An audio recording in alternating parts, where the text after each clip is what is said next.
والذين جاءوا من بعدهم يقولون ربنا اغفر لنا ولإخواننا الذين سبقونا بالإيمان وقال الله تبارك وتعالى في القرآن المجيد في مقام آخر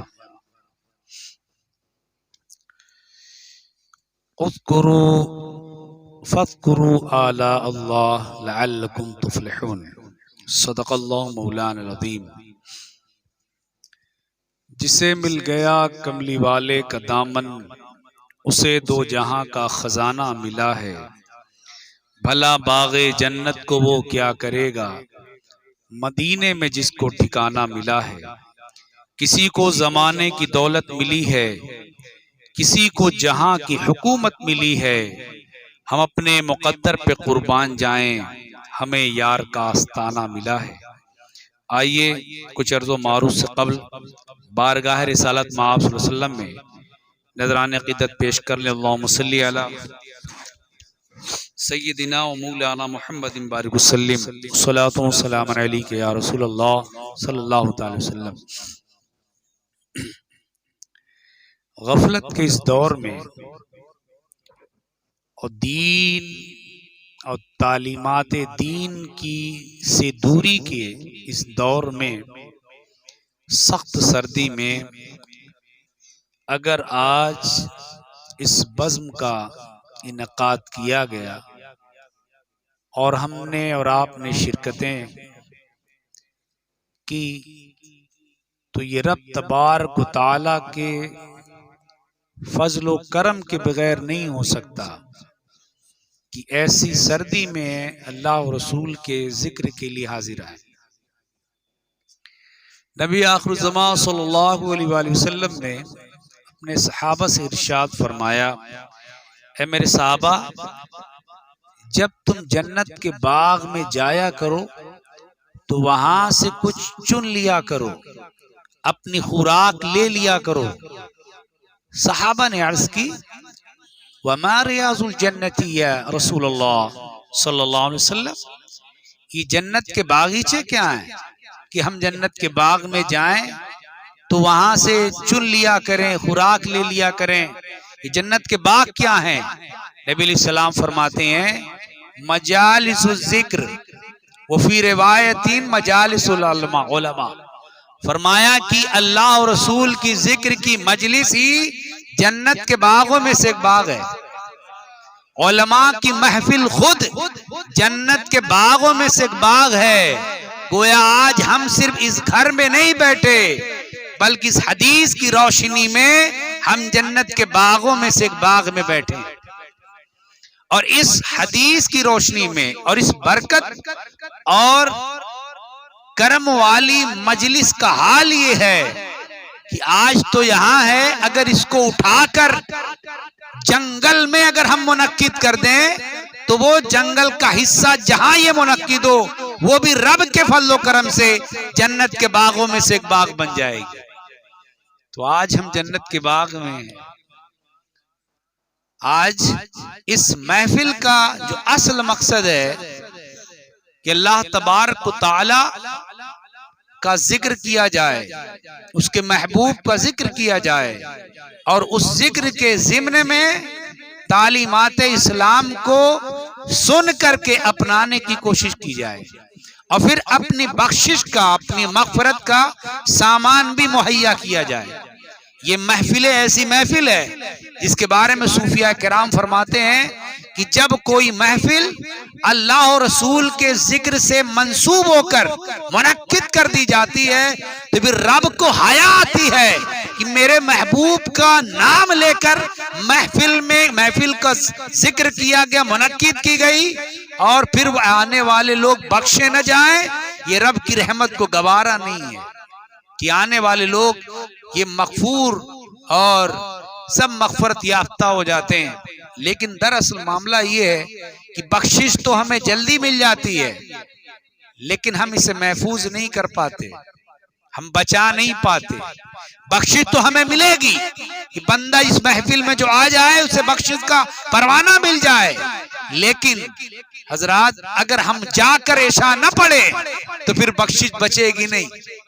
ہم رات بھر نعت پڑھے، درود پڑھے، ذکر خدا و رسول کریں، فجر گول کر دیں تو بخشش بچا کے نہیں رکھی۔ ہم نے کچھ بھی کیا، اچھے اعمال کیے، بخشش کا پروانہ ملا، لیکن ظہر چھوڑ دی تو بخشش ختم ہو گئی، بخشش بچا کے نہ رکھی۔ پتہ چلا اس دور میں بھی اعمال کر لینا آسان ہے، لیکن اس کو بچانا مشکل کام ہے۔ آج کتنے لوگ حج کرنے جاتے ہیں، 50-60 لاکھ لوگ ہر سال حاجی بن جاتے ہیں، مگر بچا کوئی پاتا ہے۔ عمرہ کرنے کا ایک ہوڑ مچا، عمرہ کرنے کا ٹورسٹ پیلس بن گیا ہے، لیکن اللہ ماشاءاللہ پلٹ کر آنے والے اگر مدینے کی آب و ہوا لے کر آئے اور پھر ان کا دماغ بھی دل بھی عشق رسالت میں سرشار نہ ہوا تو پھر ان کے جانے کا کیا فائدہ ہوا؟ تو انہوں نے عمرہ کو بچا کے نہ رکھا، نمازیں بچا کے نہ رکھی۔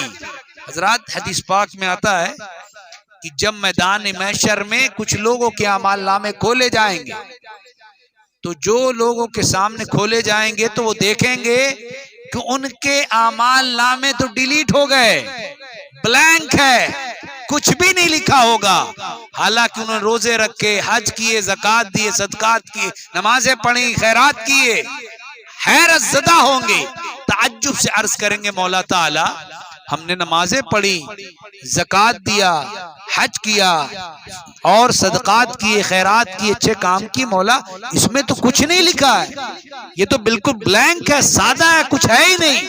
رب ارشاد فرماتا ہے یقیناً تم نے کام کیے تھے، تم نے روزہ رکھا، حج کیا، زکاتیں دیں، تو مولا ہو کہاں گئی، کہاں گئی، گئی کہاں؟ رب ارشاد فرمائے گا بندے اگر تم نے حج کیا تھا تو چگلی بھی تو بھی کی تھی، تم نے روزہ رکھا تھا تو گالی بھی کسی کو دی تھی، تم نے اگر اچھے کام کیے تھے تو برے کام بھی کیے تھے، تم نے اگر کوئی نیک کام کیا تھا تو کسی کا دل بھی دکھایا تھا، تو سو برائیاں نیک اعمال لے گئیں۔ ہائے ہائے، پتہ چلا اچھے کام کرنا اتنا مشکل نہیں ہے جتنا ان کاموں کو بچا لینا مشکل ہے۔ اللہ تعالیٰ فرماتا ہے فَاذْكُرُوا آلَاءَ اللَّهِ لَعَلَّكُمْ تُفْلِحُونَ، اے لوگو اللہ فرماتا ہے کہ اللہ کی نعمتوں کو یاد کرو۔ مولا کیوں؟ تاکہ تم کامیاب ہو جاؤ، فلاح پا جاؤ، کامیاب ہو جاؤ۔ تو اللہ کی کتنی نعمت ہے، 1 2 3 ہوں گی؟ نہیں، خود رب ارشاد فرماتا ہے وَإِن تَعُدُّوا نِعْمَةَ اللَّهِ لَا تُحْصُوهَا، اگر تم اللہ کی نعمتوں کو گننے لگ جاؤ تو پھر وہ شمار سے باہر ہیں، وہ گنتی سے باہر ہیں، شمار نہیں کر سکتے۔ رب ایک طرف ارشاد فرماتا ہے بچوں کہ اے انسانوں، اے لوگوں، اللہ کی نعمت کا تذکرہ کرو، اور دوسری طرف کہہ رہا ہے کہ میری نعمت اتنی ہے کہ گن نہیں پاؤ گے۔ نعمت کا حکم دے رہا ہے کہ یاد کرو، تذکرہ کرو، اور خود کہہ رہا ہے کہ میری نعمتیں لامحدود ہیں۔ تو مولا تعالیٰ ہم تیری نعمت کا شکریہ کیسے ادا کریں جب ہم اسے گن نہیں سکتے، ہم ساری نعمتوں کا تذکرہ کر نہیں سکتے، تو پھر حکم کیوں؟ اور اگر حکم دیا ہے تو پھر تیری نعمت اتنی ہے کہ ہم کر نہیں پائیں گے، تو تیرا حکم تو ادھورا رہ جائے گا۔ تو 2 آیتیں اکٹھا ہو گئیں، ایک طرف رب کا ارشاد ہے کہ میری نعمت کا ذکر کرو، دوسری طرف ارشاد ہے کہ میری نعمت اتنی ہے کہ شمار نہیں کر پاؤ گے۔ تو علماء ایسے موقع پر تطبیق کی صورت پیدا کرتے، مطابقت کی، کہ کس طریقے سے دونوں آیات پر عمل ہو سکے۔ تو علماء فرماتے ہیں کہ اب ہمیں رب کی کسی ایک ایسی نعمت کو ڈھونڈنا ہے جو ہو تو ایک نعمت مگر وہ آل ان ون بن جائے، تذکرہ ایک کا کیا جائے، ساری نعمتیں اس کے ضمن میں آ جائیں۔ تو جب ہم نے نگاہ دوڑائی کہ اتنی نعمتیں اللہ نے دی ہے، چاند سورج ستارے ہم اور آپ سب کچھ، ساری نعمتیں دی، تو کچھ نعمتیں سامنے آئیں۔ ایک نعمت ہم خود ہیں، ہمارا وجود خود ایک بہت بڑی نعمت ہے، اگر وجود نہ ہو تو پھر کوئی نعمت ہم تک آ نہیں سکتی۔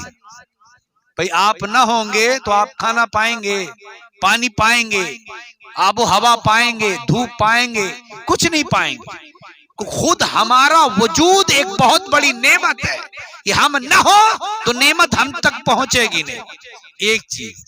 تو پھر سوال یہ ہوا کہ چلو یہ نعمت ہے، تو پھر یہ جو وجود ہے ہمارا، یہ کس کے سبب سے ہے؟ اس کا وجود کس وجہ سے ہے؟ ساری نعمتیں ہمیں ملی، ہم کس وجہ سے آئے؟ ہمارے آنے کا سبب کیا ہے؟ سبب کون بنا؟ تو آپ سب سمجھ سکتے ہیں کہ ہماری تخلیق کا سبب ہمارے والدین ہیں. ہمارے والدین نہ ہوتے تو ہم نہ ہوتے، ہم نہ ہوتے تو پھر نعمت نہیں ملتی. نعمت ملی ہم ہیں، اور ہم بنے ہیں اپنے والدین کے سبب سے. اب رب سے پوچھا جائے مولا تعالیٰ والدین کس کے سبب سے ہیں، تو ارشاد ہوگا وہ اپنے ماں باپ کی وجہ سے ہے. ان کی وجہ سے ان کا وجود ہوا. تو یہ سلسلہ کہیں ختم ہوگا کہ نہیں ختم ہوگا؟ وہ اپنے ماں باپ، وہ اپنے ماں باپ، وہ اپنے ماں باپ، تو سلسلہ ختم ہوگا حضرت آدم علیہ السلام کی ذات. تو پتہ یہ چلا کہ ہمارا وجود، نعمت ہم تک پہنچی ہماری وجہ سے. ہم بنے اپنے ماں باپ کے وجہ سے، والدین بنے اپنے والدین کے سبب سے. اب رب سے پوچھا گیا کہ مولا تعالیٰ یہ سب انسانیت کیسے بنی؟ تو جواب ارشاد ہوا کہ آدم علیہ السلام کی وجہ سے. تو نتیجہ نکالیں کہ اگر آدم نہ ہوتے تو آباء و اجداد نہ ہوتے، آباء و اجداد نہ ہوتے تو والدین نہ ہوتے، والدین نہ ہوتے ہم نہ ہوتے، ہم نہ ہوتے تو کوئی نعمت ہم تک پہنچتی نہیں. اب جب رب سے ہم یہ پھر سوال کریں گے مولا تعالی، ہم بنے اپنے ماں باپ کے سبب سے، والدین بنے، ماں باپ بنے اپنے والدین کے سبب سے، وہ بنے آدم علیہ السلام کے سبب سے. مولا یہ بتا آدم کس کے سبب سے؟ تو جواب ارشاد ہوتا ہے لولا محمد لما خلقت آدم. اے حضرت آدم علیہ السلام، اگر محمد عربی کو پیدا کرنا مقصود نہ ہوتا تو اے آدم تجھے بھی ہم پیدا نہیں کرتے. پتہ چلا ساری نعمتیں ایک طرف، مصطفیٰ جان رحمت کی نعمت ایک طرف. اور یہ وہ ایسی نعمت ہے جس کا احسان خود رب نے جتلایا. لقد من اللہ علی المؤمنین اذ بعث فیہم رسولا. رب نے مسلمانوں پر احسان کیا کہ انہی میں سے ان میں ایک رسول بھیج دیا. یہ رب نے احسان کیا. تو کوئی آپ حضور علیہ السلام سب سے بڑی نعمت ہے.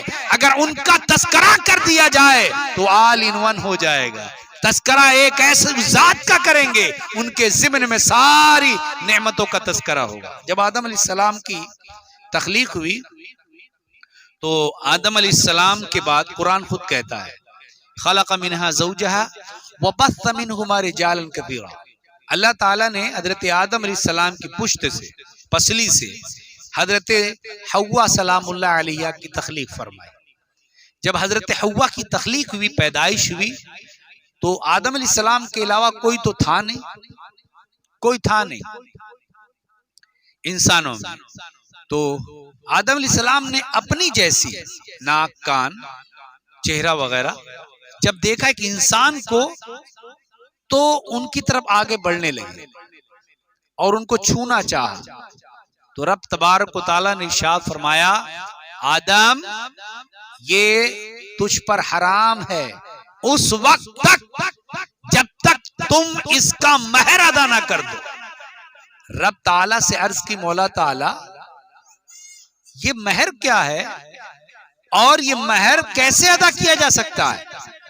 اللہ تبارک و تعالیٰ نے ارشاد فرمایا تمہارا مہر صرف اتنا ہے کہ تم میرے محبوب پر 3، ایک روایت 10، ایک روایت 20، یعنی 20 مرتبہ میرے مصطفیٰ پر درود پڑھ دو، یہ تمہارا مہر ہو جائے گا اور حضرت حوا تمہارے لیے حلال ہو جائیں گے.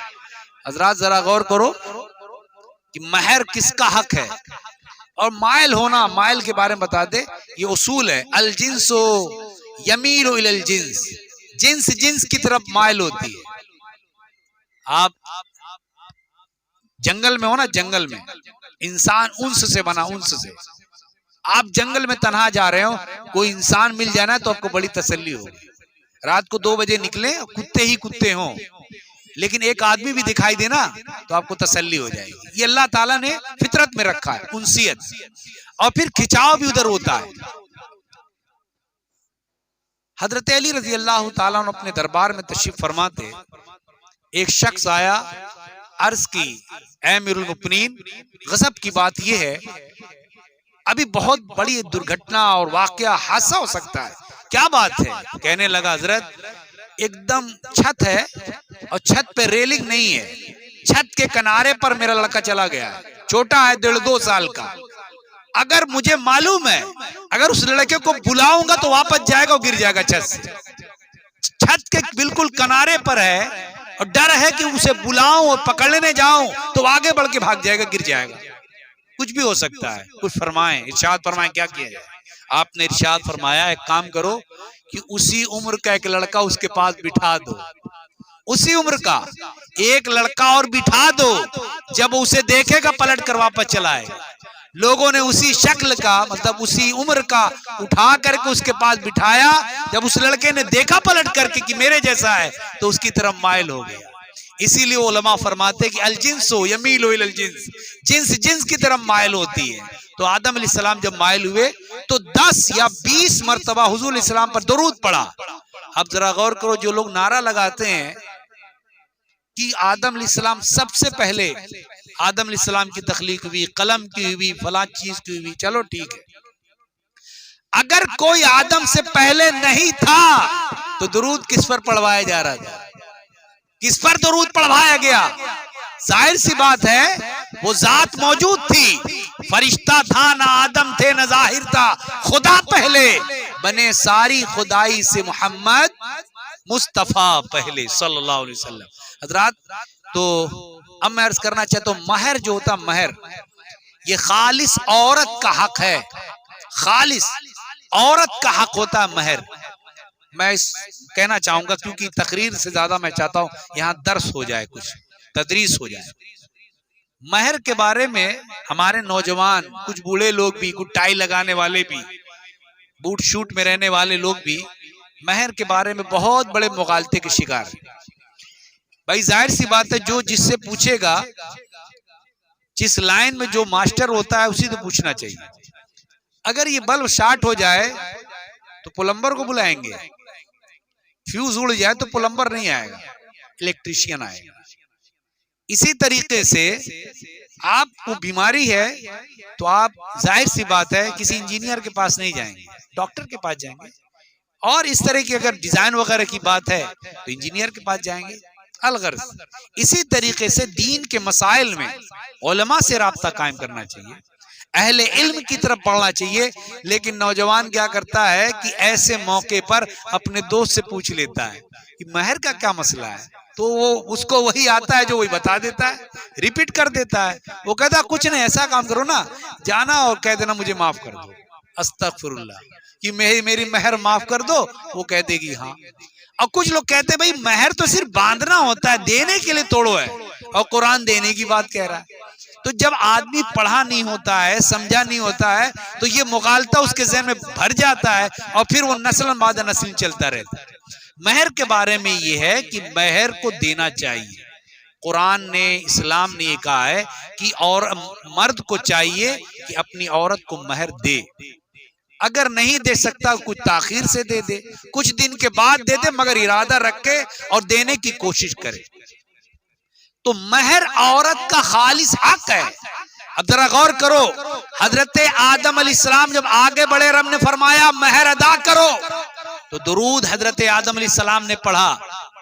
تو درود کس کو ملا؟ نبی علیہ السلام کو درود ملا.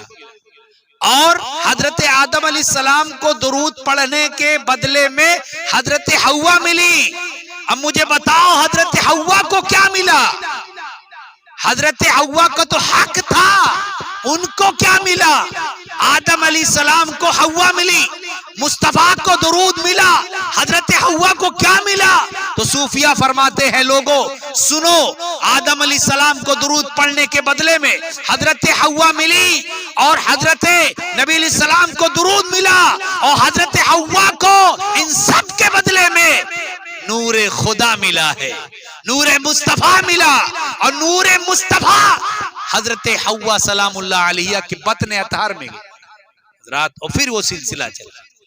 تو اللہ تعالیٰ نے فرمایا فَاذْكُرُوا آلَاءَ اللَّهِ، اللہ کی نعمتوں کا تذکرہ کرو۔ تو جو سب سے بڑی نعمت ہے اس کا کثرت سے تذکرہ کرو تاکہ اس کے ضمن میں ساری نعمتیں آ جائیں۔ اب نعمتیں، ہم ایک چیز اور میں عرض کروں تدریسی طور پر، نعمت کا شکریہ کیسے؟ قرآن کہتا ہے کہ نعمت کیوں اللہ تعالیٰ فرماتا ہے نعمت کا تذکرہ کرو، کیوں؟ قرآن کہتا ہے لَئِن شَكَرْتُمْ لَأَزِيدَنَّكُمْ۔ قرآن نے دو تاکید کے ساتھ فرمایا، لام تاکید بھی اور نون تاکید کے ساتھ بھی، کہ اگر تم میرا شکریہ ادا کرو گے تو میں بڑھاتا جاؤں گا، میری نعمت کا اگر شکریہ ادا کرو گے تو میں اس میں اضافہ کروں گا۔ حضرات اضافہ کروں گا تو شکریہ کیسے ادا کیا جائے؟ ڈکار آئی الحمدللہ، یہ بھی ایک شکر ہے، چلو مان لیتے ہیں، لیکن صرف یہی ایک شکر نہیں ہے، شکر بہت بڑی چیز ہے۔ جب امام جعفر صادق رضی اللہ تعالی عنہ سے حضرت سفیان ثوری نے کہا تھا حضرت آپ ملے ہیں تو ایک کامل سوال آپ سے ہے، کامل سوال یہ ہے کہ نہ جانے آپ سے ملاقات ہو یا نہ ہو، آپ ایک ایسا وظیفہ اور بات بتا دیجئے کہ پوری زندگی کبھی محتاجگی کا شکار نہ ہونے پائے، کبھی محتاجی نہ آئے، مفلسی نہ آئے۔ تو آپ نے کہا کہ اگر تم نے کامل سوال کیا ہے تو پھر مجھ سے کامل جواب بھی سنو۔ فرمایا پوری زندگی رب کی دی ہوئی نعمت کی ناشکری نہ کرو، شکریہ ادا کرو، اللہ تعالیٰ تمہارے گھر سے مفلسی کو، بے روزگاری کو دور فرما دے۔ تو یہ شکریہ ادا کیسے ہوتا ہے نعمت کا؟ ایک تو ہو گیا کھا لیا آپ نے، بیکارہ الحمدللہ کا یہ بھی ہے، لیکن جنید بغدادی رحمت اللہ تعالی نے جو فرمایا آج سے اپنا لے، کل سے اگر اس میں اضافہ نہ ہو تو جو سزا چور کی ہے وہ مجھے بھی دی جا سکتی ہے۔ حضرات وہ کیا ہے؟ حضرت جنید بغدادی رحمت اللہ تعالی ارشاد فرماتے ہیں کہ رب تعالی کی نعمت کا شکریہ کا جو طریقہ ہے وہ یہ ہے کہ رب نے جو نعمتیں دی ہیں ان نعمتوں کے ذریعے رب کی نافرمانی نہ کی جائے تو یہ اس کی نعمت کا شکریہ ہے۔ فار ایگزامپل وہ یوں، جیسے رب تعالیٰ نے آنکھ دی، آنکھ ایک نعمت ہے، یہ بھی آپ کہہ سکتے ہیں مولا تو نے آنکھ دی تو یہ رب کا شکریہ ہے، مگر یہی ایک طریقہ نہیں ہے۔ ایک طریقہ جو سب سے امپورٹنٹ ہے وہ یہ ہے کہ اس آنکھ سے اب کوئی وہ چیز نہ دیکھی جائے جس کو اللہ رسول نے منع کیا ہے۔ اگر ہر حرام کی چیز اور حرام کردہ اشیاء کو دیکھنا بند کر دے تو پھر یہ آنکھ جو نعمت ہے اس نعمت کا شکریہ ہو جائے گا۔ ہاتھ نعمت ہے، اس ہاتھ سے کسی ظالم، کسی کے اوپر بھی ظلم نہ کیا جائے تو اس ہاتھ کا شکریہ ہے اور اس نعمت کا شکریہ ہے۔ پاؤں رب کی نعمت ہے، چل کر غلط جگہ نہ جائیں، غلط مجلس میں نہ جائیں تو پھر یہ قدم نعمت ہے، اس نعمت کا یہی شکریہ ہے۔ پھر اسی پر آپ قیاس کر لیں، جو رب نے نعمت زبان دی، زبان سے ہم وہ بات نہ کہیں جو اللہ اور رسول نے منع کیا ہے تو یہ زبان کا شکریہ ہے۔ پھر ناک کا بھی شکریہ، کان کا بھی شکریہ، آنکھ کا، دماغ کا، دل کا، ہر چیز کا شکریہ اسی طور پر ادا کیا جا سکتا ہے کہ اس کے ذریعے ہم نافرمانی نہ کریں تو یہ اللہ کی بہت بڑی نعمت کا شکریہ۔ حضرات آج ہاتھ ہمارے گندے کام کر رہے ہیں، آنکھ غلط کام کر رہی ہے، دل و دماغ غلط کام کر رہے ہیں، قدم اگر مسجد کی طرف نہ جائے تو یہ بھی غلط کام ہے۔ تو گویا ہم نے غلط کام کے لیے اس کو رکھا، ہم چوراہوں پر جائیں اور دوسری جگہ جائیں، مسجد نہ جائیں تو یہ نعمت کا شکریہ تو نہیں ہوا نا۔ نعمت کا شکریہ یہ ہے کہ غلط چیزوں سے بچا جائے اور اچھی چیزیں کی جائیں، پھر ان چیزوں کا نعمت کا شکریہ ہو۔ حضرات جب آدمی رب تعالیٰ کا شکر گزار بندہ بن جاتا ہے تو پھر دعا کے لیے جب ہاتھ اٹھاتا ہے، خدا کی قسم ہاتھ بعد میں چہرے پر پھیرتا ہے، رب دعائیں جلدی قبول کر لیتا ہے، وہ مستجاب الدعوات ہو جاتا ہے۔ یاد کرو حضرت سلطان صلاح الدین ایوبی رحمت اللہ تعالیٰ علیہ کے لوگ آج پھر فلسطین کے علاوہ ہندوستان اور دوسرے تمام ممالک میں رہنے والے مسلمان آج دعائیں ہاتھ اٹھا اٹھا کر کیا کرتے مولا؟ ایک اور سلطان صلاح الدین بھیج دے، دعائیں ہو رہی ہیں، ابابیل کا لشکر بھیج دے، لیکن نہ آپ سلطان صلاح الدین آنے والے ہیں نہ کوئی لشکر ابابیل آنے والا ہے۔ لوگوں تمہیں خود اٹھنا ہوگا، تمہیں خود اپنے آپ کو بدلنا ہوگا، اپنے جذبات اور اپنے ایمان کی قدر کرتے ہوئے اسلام کی تمام تعلیمات پر اب صرف سننا نہیں عمل کرنا ہوگا، اب اس کو پریکٹیکلی طور پر کرنا ہوگا، تب جا کر کے آپ کا مقدر سنور سکتا ہے۔ سلطان صلاح الدین ایوبی، اس زمانے کی بات عرض کر رہا ہوں جب سلطان ایوبی رحمت اللہ تعالی علیہ اسی بیت المقدس کے قریب اپنے چند ساتھیوں کے ساتھ تشریف فرما تھے، خبر ملی کہ دشمن کا ایک بیڑا آ رہا ہے، بیڑا، جہاز کا بیڑا، اور وہ بیڑا جہاں اتر جاتا اس جگہ کو قبضہ کر لیتا تھا یہودیوں اور عیسائیوں، وہ بیڑا جو تھا جہاں اتر جائے وہ پورا تباہ کر لے۔ ظالموں کو معلوم تھا کہ بہت کم لوگ ہیں سلطان صلاح الدین کے پاس، چلو موقع اچھا ہے، تو ان کے پاس خبر آ گئی، ایک ایک دن دو دن لگتا تھا خبر آنے میں، خبر آ گئی۔ سلطان صلاح الدین ایوبی رحمت اللہ تعالی نے ارشاد فرمایا، میرے ساتھیوں تم ذرا میدان میں جاؤ، تم مورچہ وہاں کا سنبھالو، آج سلطان صلاح الدین ایوبی مسلح پر مصطفیٰ کی جگہ کھڑے ہو کر مسلح سنبھالے گا، رب تعالیٰ کی بارگاہ میں عرض کرے گا۔ حضرات عشاء کی نماز کے بعد سب لوگ جب نکل گئے تو آپ نے دروازہ بند کر کے اپنی پگڑی اتار کر مسلح پر بیٹھ کر دعا کی۔ دعا میں کیا کہہ رہے تھے؟ مولا تعالیٰ اگر آج اسلام کے ماننے والے مار دیے گئے تو پھر تیرا اسلام بلند نہیں ہوگا، اسلام آگے نہیں بڑھے گا، اور میں اس نبی کا واسطہ دیتا ہوں جس نبی پر میں ایک دو رات نہیں، میں نے کبھی بلا ناغا 500 مرتبہ درود پڑے بغیر کبھی سویا نہیں ہوں، اس نبی کا واسطہ۔ وہ سلطان بادشاہ کوئی عام بادشاہ تھے؟ مسلح پر رات رات عبادت کرنے والے، تہجد گزار، 500 درود شریف پڑھے بغیر نہ سونے والا سلطان صلاح الدین ایوبی نے دعائیں رات بھر کی۔ فجر کی اذان ہوگی تب پتا چلا کہ فجر کا وقت ہو گیا، فجر کی جماعت ہوئی، جب باہر نکلے نماز پڑھ کے سب لوگ، سلطان صلاح الدین ایوبی بھی نکلے تو سامنے ایک درویش کو دیکھا، فقیر کو۔ فقیر نے کہا آؤ مجھ سے گلے لگ جاؤ۔ وہ متعجب تھے، تعجب میں تھے، کیا بات ہو گئی؟ آگے بڑھے، آگے جیسے بڑھے تو اس بزرگ نے کہا مبارک ہو سلطان صلاح الدین ایوبی، رات کے تمہارے آنسوؤں نے ظالموں کے بیڑے کو غرق کر دیا ہے، وہ تمہارے جو آنسو نکلے سمندر میں جو طغیانی آئی تو پھر ظالم کا بیڑا بھی غرق ہو گیا۔ حضرات اگر پیشانی پر سجدے کا شکر ہو، شکرانے کا سجدہ ہو، پیشانی پر نعمتوں کو یاد کرنے کا جذبہ ہو تو حضرات اس سجدے میں بڑی برکت ہوتی ہے، دعاؤں میں بڑی برکت ہوتی ہے، جس کا تعلق اللہ اور رسول سے جڑ جاتا ہے وہ پھر کبھی مفلس نہیں ہوتا، کبھی لاچار نہیں ہوتا، کمزور نہ سمجھو۔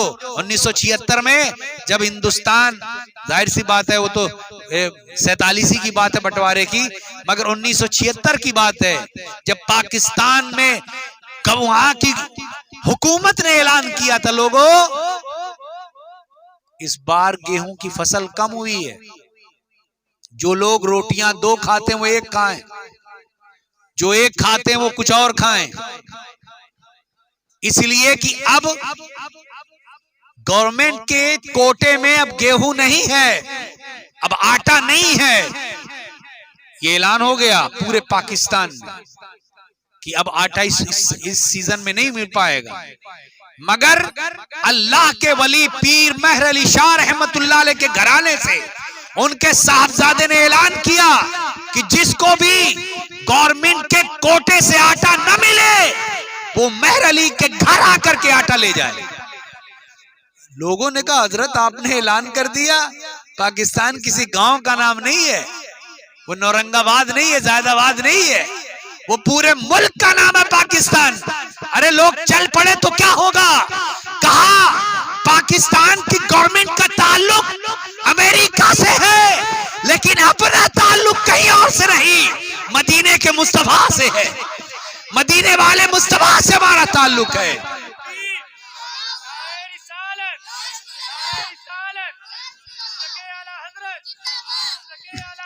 زندہ باد۔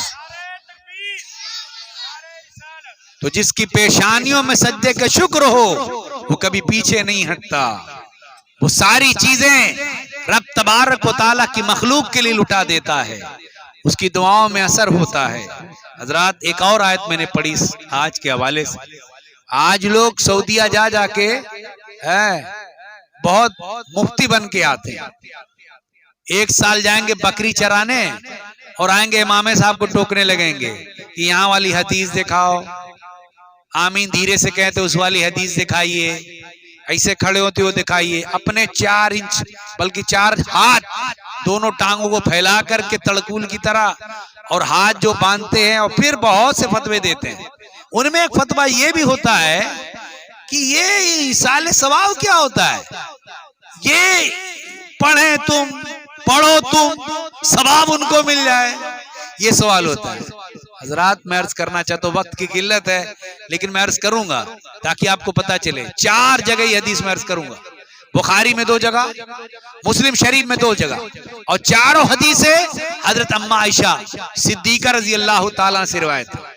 حضرات لوگ کہتے ہیں نا کہ پڑھے ہم ثواب اگلے کو کیسے، آؤ سنو، یہ کسی اور نے نبی کریم صلی اللہ علیہ وسلم کی بارگاہ میں ایک صحابی حاضر آئے، عرض کی یا رسول اللہ صلی اللہ علیہ وسلم میری والدہ کا، میرے والد کا اچانک انتقال ہو گیا، مجھے امید ہے کہ اگر مجھ سے بات کرنے کا موقع مل جاتا تو صدقہ و خیرات کرنے کو کہتی یا کہتے، یا رسول اللہ تو انتقال کر گئے، اگر اب کر دیں تو؟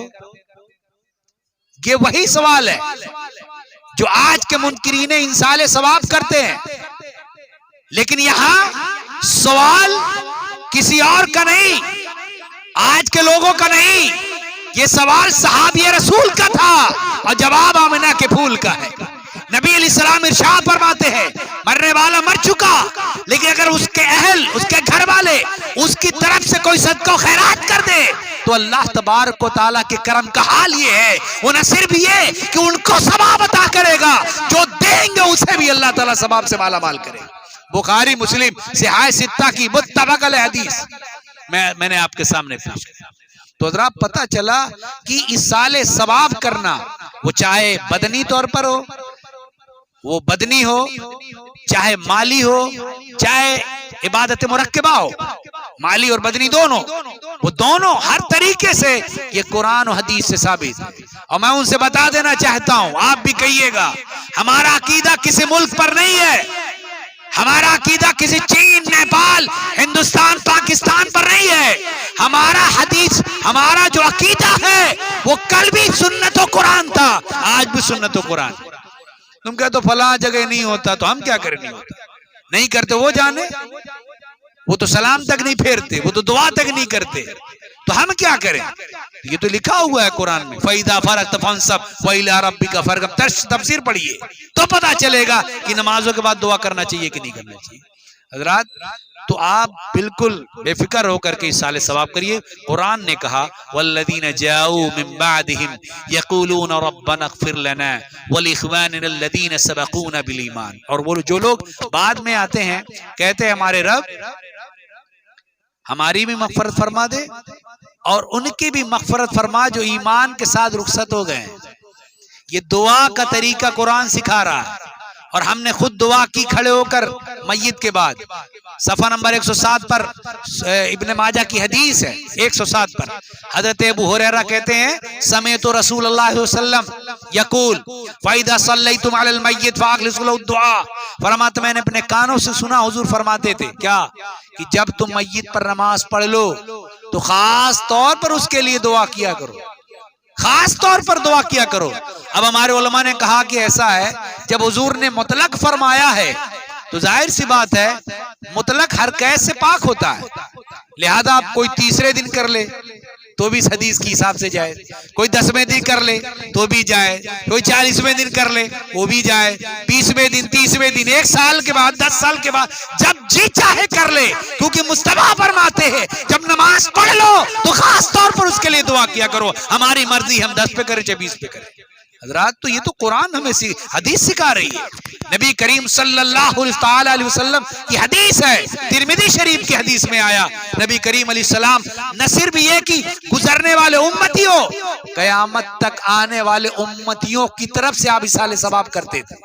حضرت انس رضی اللہ عنہ سے روایت، آخری بات عرض کر رہا ہوں، وہ نبی کریم صلی اللہ علیہ وسلم کی بارگاہ میں 2 میڈے لے آئے، حضرت علی کی روایت ہے وہ، حضرت علی رضی اللہ تعالیٰ عنہ کو یہ بات تھوڑا کشمکش میں تھے کہ 2 جانور کیوں منگایا، ایک تو اپنے لیے کرتے ہی تھے، دوسرا کس لیے ہے؟ نبی علیہ السلام نے فرمایا جب میں دعا کروں گا تو سن لینا کہ ایک میرے لیے دوسری کس کے لیے۔ جب آپ نے جانور ذبح کیے تو دعا کی اللہم تقبل من محمد، خود اللہم تقبل من محمد ومن آل محمد ومن امت محمد، اے اللہ ایک جانور میری طرف سے قبول کر اور دوسرا جانور میری آل اور میری تمام امت کی طرف سے قبول فرما لے۔ تو حضور تو خود کر رہے ہیں، اصالہ ثواب تو خود نبی نے کیا، اگر ہم کر رہے ہیں وہاں نہیں ہوتا تو وہاں نہیں ہوتا تو آپ نہ کریے، وہاں نہیں ہوگا کیا مطلب ہے؟ حضرات اللہ تعالیٰ ہمارے عقائد کی اعمال کی اصلاح فرمائے، حفاظت فرمائے، اور اس دور میں جہاں ہمیں حکومت سے بھی لڑنا ہے، اپنے آپ سے بھی لڑنا ہے، نفس سے بھی لڑنا ہے، ساری چیزوں سے، موبائل سے بھی لڑنا ہے، تمام چیزوں سے ہمیں لڑنا ہے، نیٹ سے لڑنا ہے، تو وہیں ہم سب کی ذمہ داری بنتی ہے ہم اور خوب کمر کس کے اور خوب تیاری کے ساتھ جہاں عبادت و ریاضت کرتے ہیں وہاں اپنی معمولات کو بھی باقی رکھیں، چھوٹی چھوٹی محفلیں بغیر پیسے کے آپ بلائیے، مولانا صاحب سے کہیے کوئی پیسہ نہیں لگے گا، چھوٹی چھوٹی مجلس سے آپ سجائیے، پیسہ چھوڑ دیجیے، آپ یہ سوچیں گے کہ مولانا لوگ اس لیے کہتے ہیں تاکہ پیسے کی آمدنی ہو، ایسا کچھ نہیں ہے، آپ امام صاحب کو دے دیجئے، مجھے ضرورت نہیں ہے، لیکن آپ کریے پروگرام، چھوٹا چھوٹا کریے، مغرب بعد ابھی جاڑا ابھی مت کریے گا، مارچ میں شروع کریے، بلکہ عید بعد سے شروع کریے، ہر محلے کے گھروں میں ہم لوگ آ جائیں گے، ٹھیک ہے، اور کوئی پیسہ نہیں لے گا۔ میں اپنی طرف رسول پور میں ہی کرتا تھا کہ میں نے کہہ دیا کہ آپ مائیں کو کچھ مت دیجئے، صرف آپ آ جائیے، جگہ دے دیجئے، شیرنی بھی ہم لیتے آئیں گے، لیکن پروگرام ہونا چاہیے تاکہ اللہ اور رسول کی باتیں سن کر کچھ عمل کا جذبہ پیدا ہو۔ اللہ تعالیٰ ہماری حاضری کو قبول فرمائے، وآخر الدعوایا ان الحمدللہ رب العالمین۔